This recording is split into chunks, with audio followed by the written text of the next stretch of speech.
Hello and what is up, ladies and gentlemen of YouTube? G3 Iron here, and I've had a lot of folks ask me over the last couple of weeks about Diablo Immortal and about Diablo 4.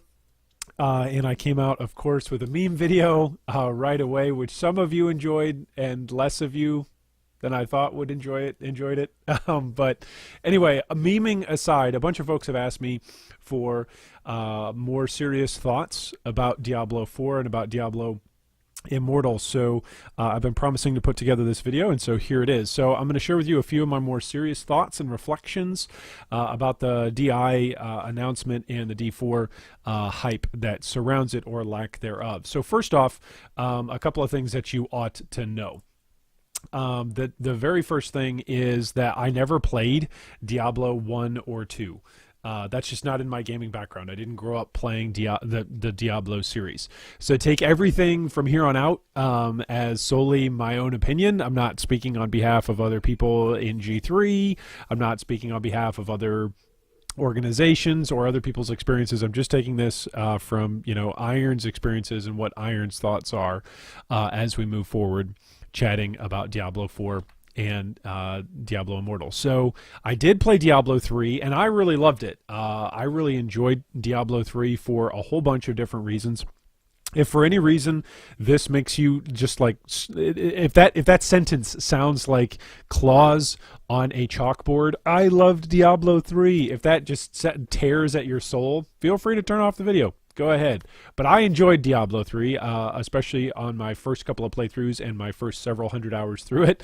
I enjoyed it. I played a monk.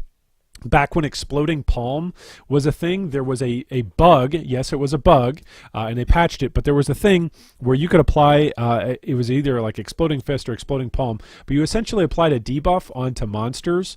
And when the monster got down to 30 or 33% HP, like a third HP, it would just detonate and die at that point. So the bug was that you could apply this debuff to a whole pack of stuff, and subsequently when you killed any one of them, when you set off the debuff with one of them, all of them would explode at the same time. That's all working as intended. The bug was that the game would then act as though all of the monsters dropped treasure and loot instead of just one of them. As was supposed to be the case, I believe, for Magic or Rare Packs. I forget what they're called now in Diablo 3. It's been several years since I've really seriously played it. But that was fantastic. I made a monk just for that bug. As soon as I found out about that bug, I went and built a monk just to take advantage of that. I loved Diablo 3 because, first off, it had an auction house. And the game was $60 US. And so because of the auction house, I was literally at that time while we were in graduate school and while I was working nights and mornings, and then also attending classes nights and mornings, and then also working in the afternoon some days. Pretty much I was either on campus studying for my master's degree, or I was working. I really didn't have much time at home, and so expenses were very tight. And so one of the things that really made Diablo 3 accessible for me was, oh, there's an auction house, and I can essentially farm my way back up to pay for the cost of this game. So while a lot of other people didn't necessarily like the RMT aspect of the auction house, I actually saw it as, okay, if I can find $60 worth of stuff, then I will have been able to pay for my enjoyment experience, which you can't do with a movie ticket. You can't do with a theme park ticket. You can't do it, when you're purchasing a movie. You can't earn your money back that you've spent on that particular product. So I really enjoyed that. I liked that as a concept. Secondly, D3 was a game that several of my friends were playing at the time. There was a core group of about 5 to 6 of us that played Diablo 3. We didn't necessarily play it all together. There were some of us that did play together. We didn't necessarily schedule times. It wasn't that coordinated, but it was just something for all of us to talk about. And so there was that social aspect that was very fun for me at the time. E3 was also a relaxing way to end my day. I just described at that point in time a little bit of what me and my wife's life was like. We had just had our first child. And so oftentimes I can remember fondly coming home from either school or work and just sitting with my new baby in my arms and falling asleep in my desk chair with my baby in my arms playing Diablo 3.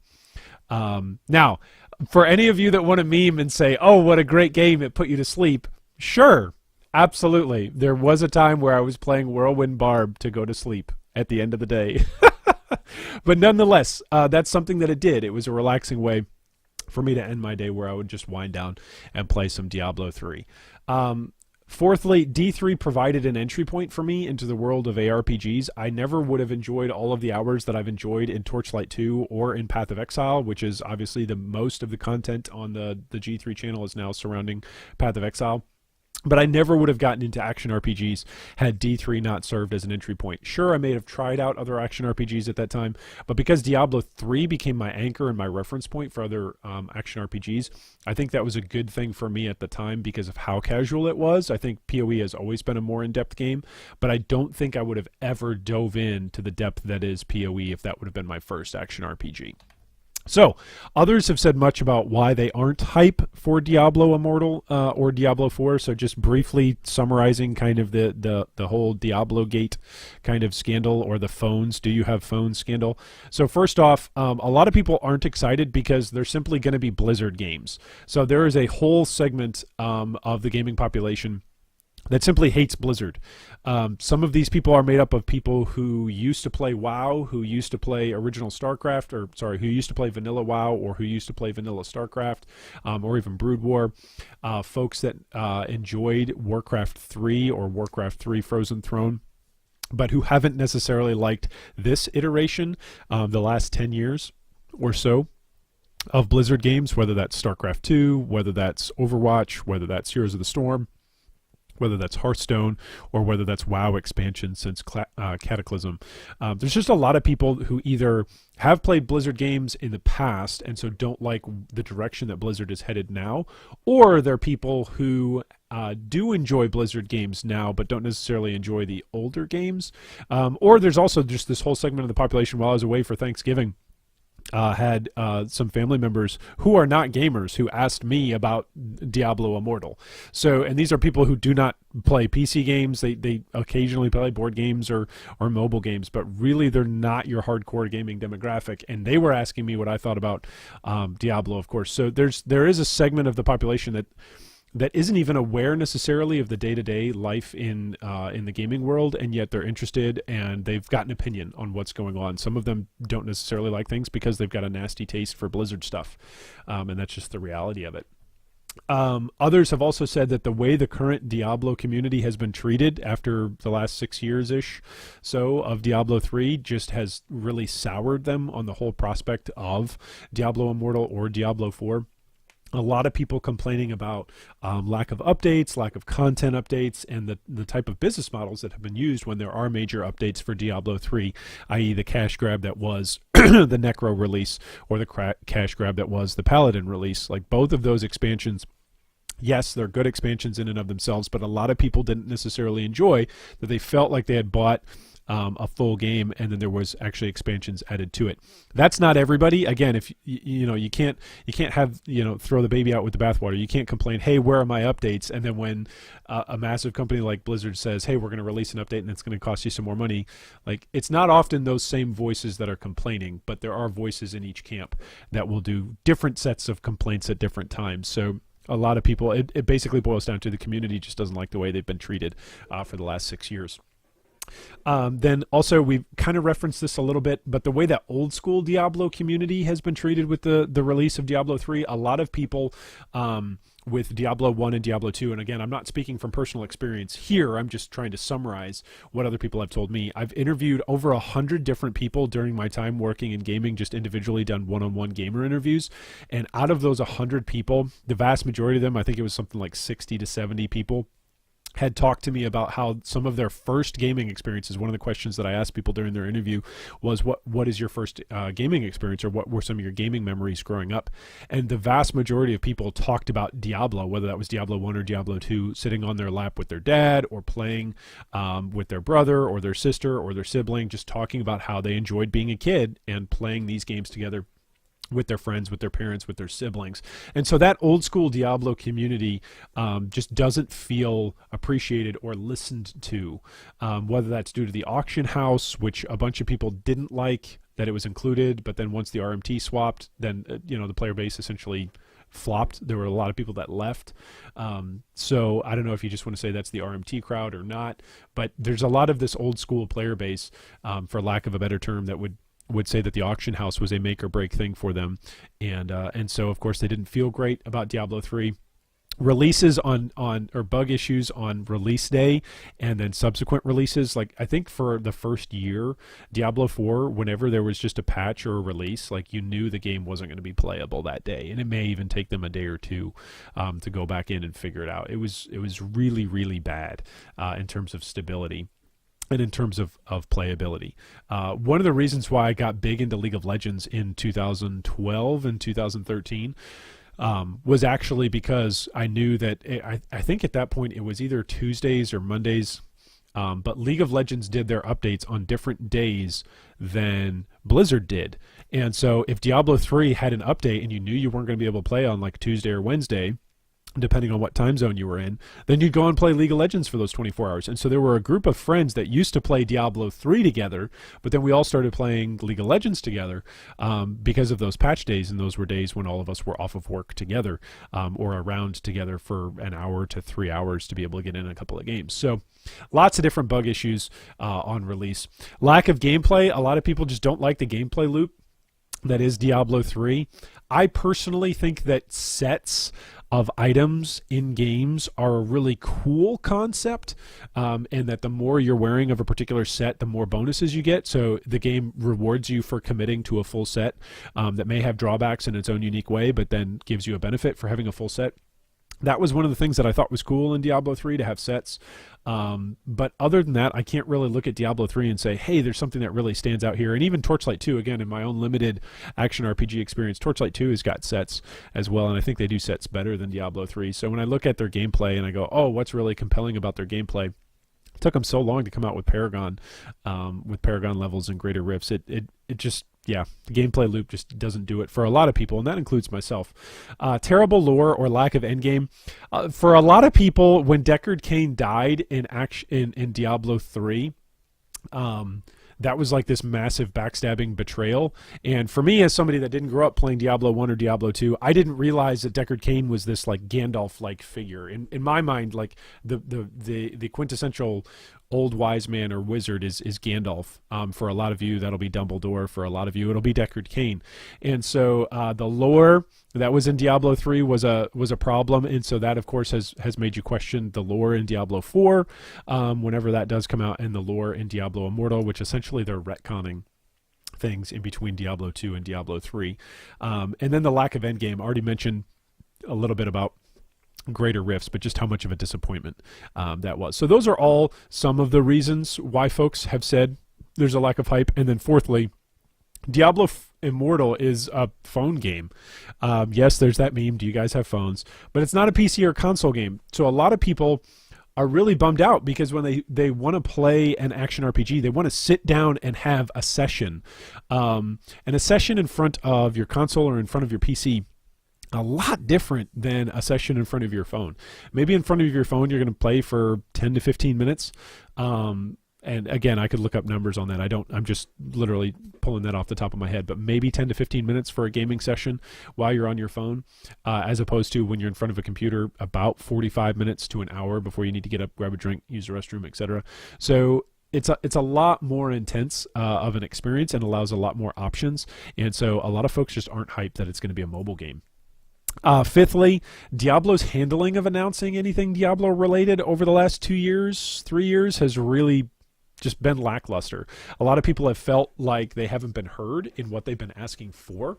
And so the community and even the staunchest of hardcore Diablo and Blizzard fanboys were just, hurt, felt entitled, you can even say, but felt betrayed. I don't know. These are all like extremes that I really don't like to use when we're talking about companies making decisions that some people are going to enjoy, some people aren't.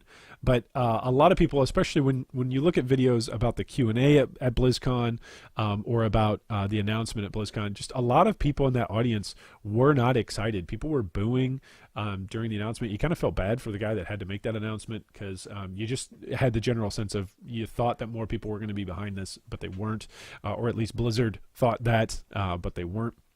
So yeah, so there's got to be something that's said when people pay hundreds or thousands of dollars to travel and attend a particular conference, BlizzCon, and they come away booing with the big product announcement for that year. That's that's a big deal when you're most dedicated and hardcore staunchest supporters are not behind your product. That's a big deal. So others have said all of these things and more as to why this is a lack of hype that's generated around Diablo Immortal and Diablo 4. All that being said, reasons why I am hyped for anything Diablo related, and I am hyped. I'm actually somewhat nervously, cautiously excited for these things as they come down the pipeline. First off, I have to say this is like the disclaimer for anybody that just wants to essentially take a massive meme dump on top of Blizzard and on top of Diablo. More action RPG options is a good thing. It's not a bad thing. It gives us more options to choose from when we're picking what Skinner box we want to play in. Essentially saying, oh, do I want to play Grim Dawn? Do I want to play Path of Exile? Do I want to play Torchlight 2? Do I want to play Diablo? Do I want to play what else do I want to boot up, right? Do I want to try out Torchlight, the new one that's coming out, the beta that's coming out? Do I want to try out some new crazy action RPG that's going to be announced over the next year? Whatever. The point being, more options in the space gives you more options. So when you go, hey, this is the game that really fits the niche that I'm looking for, or the thing that I want to enjoy, that's a good thing. Like, having more options is a good thing. And so I'm hyped that there's going to be more options. The second thing is that Blizzard puts out incredibly polished products, and I don't care who you are. Again, this is my own personal opinion. I'm not speaking for other people. So my own personal opinion is that Blizzard puts out incredibly polished stuff.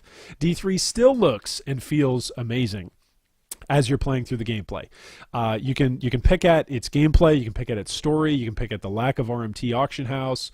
All of those are things that make me not want to sit down and play a bunch of Diablo 3 right now, but that takes nothing away from the art and the finish and the polish that the game still carries even to this day, 6 years later from its release. So I'm excited to see, both for Diablo Immortal and then for Diablo 4, whenever that comes along, what that sort of feel and polish looks like. So right now in the mobile space, for those of us that play mobile games, there's a lack of polish and a lack of sense of finish to a game. A lot of games feel clunky. They don't necessarily feel that great playing on your phone.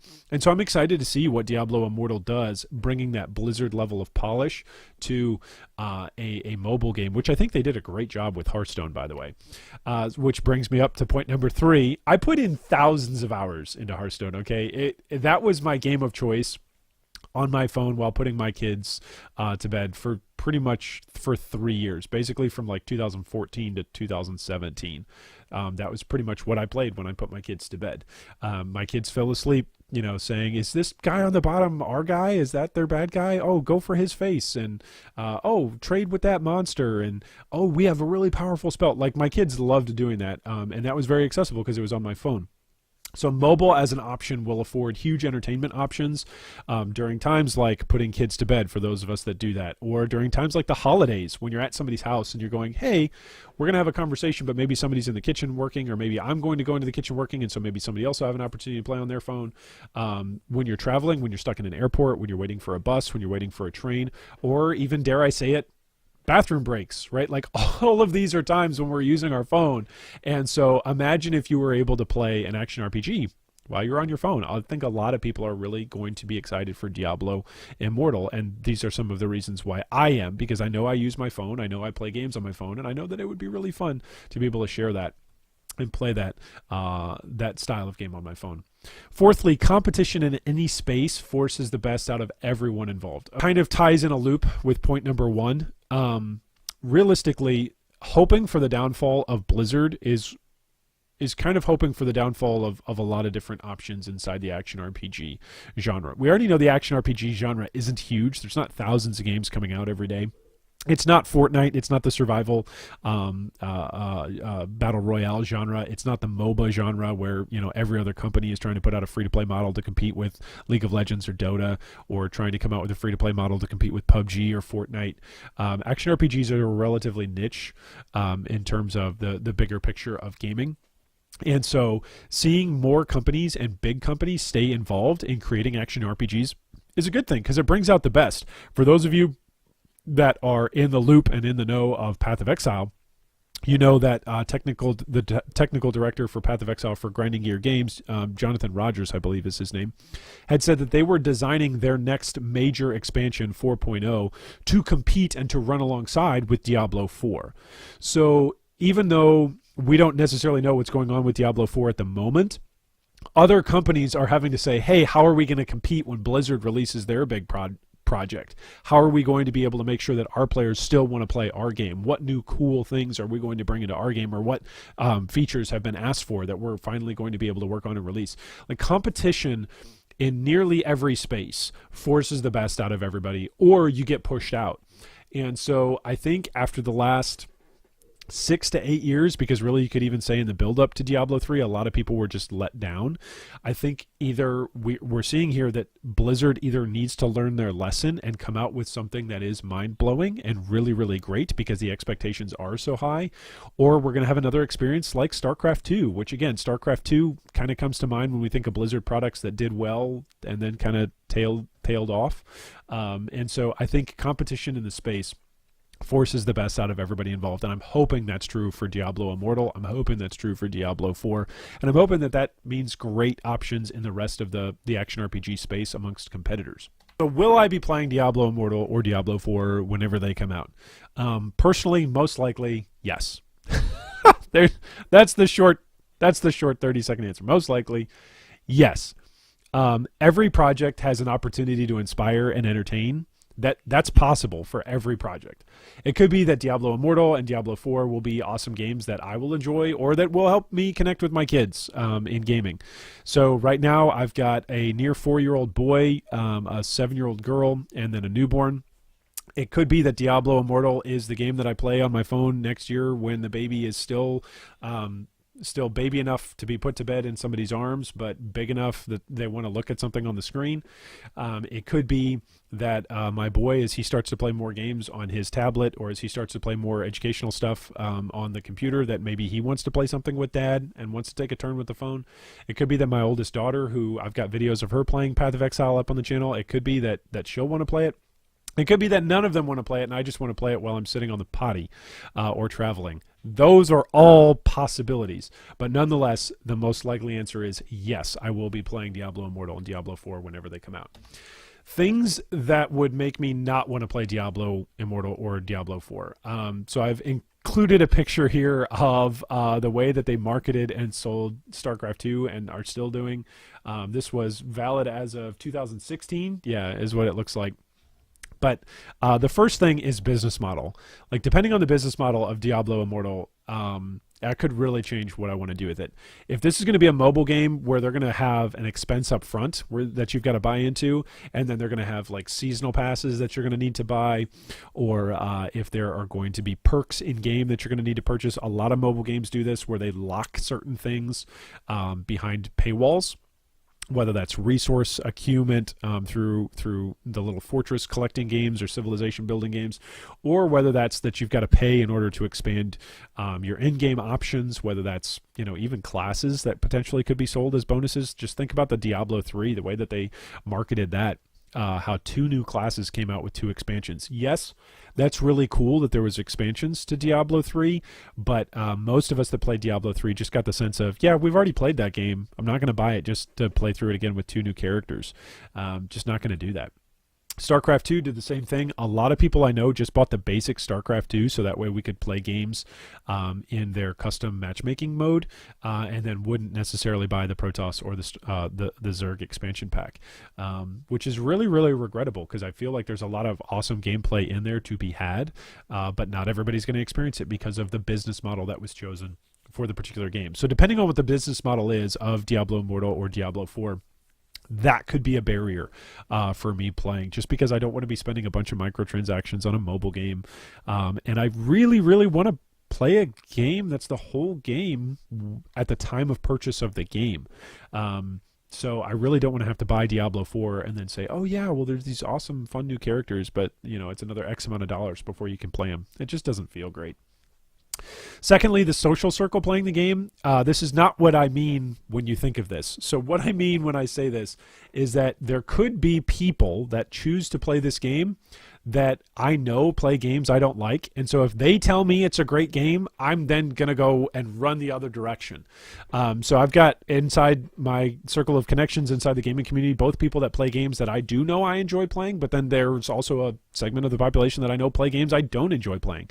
So if they send me a text, send me a Discord, send me an email, yes, email is still a thing. If they send me a private message, whatever the kids are using to communicate nowadays. If they call me on the telephone or send me a telegram and tell me, oh yeah, Diablo Immortal and D4 are great. We're getting together a group to play. And it's a group of people that I like, that I'm friends with, but sometimes they make gaming decisions that I don't want to play. I'm probably going to go, I'm going to skip on it. Or I'm going to wait until somebody else that plays things that I do play or knows a little bit more about my preferences sends me a recommendation to play it. Thirdly, and this is perhaps the biggest gameplay issue for me just at the moment, is daily to-do lists. So daily to-dos would be a huge detraction from me wanting to play anything at this point in time. Leveling up Masters in Path of Exile was a daily thing that you could do. They had a daily mission that was available. And I was so glad. Yes, it's available and it's something that you should do, or at least that we used to do on a fairly regular basis. But it feels so good that they're changing that, and I'm so glad that they are changing the way how that works. There will still be daily things to do in PoE. The point is, I don't want to get sidetracked onto a PoE thing. The point is, signing in and having to do something on a daily basis like that stacks up and you get more rewards the more days you've logged in, that feels like a chore chart that doesn't feel like a game. It doesn't feel like taking a break from all of the other responsibilities in life that we've got, that I've got, that you've got. It doesn't feel like we're getting away, that we're relaxing, that we're getting into another mental space. Instead, it starts to grind on you and it goes, oh, did you do your daily yet? Oh, that daily timer is going to reset. Did you make sure that you signed in and did your stupid daily today?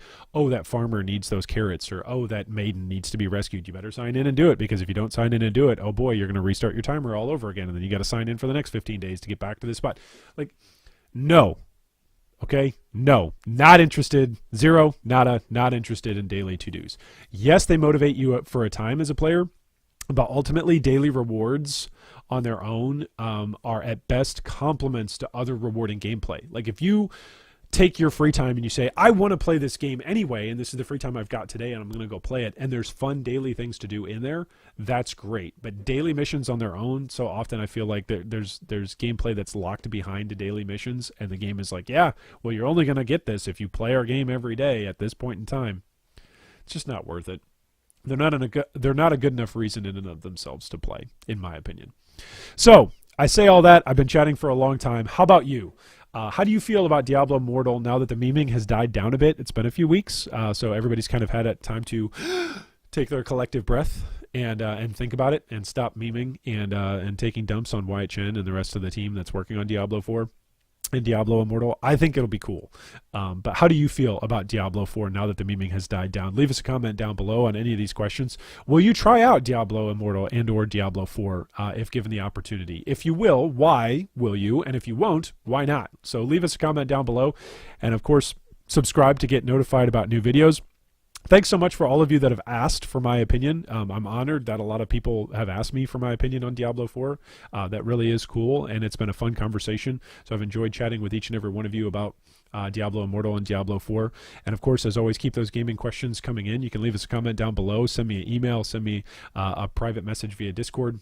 You can always send a message on our Discord, on our private G3 Discord as well, and we'll try to get to each and every one of those as we're able. Thanks so much for watching, and as always, stay tuned for more videos.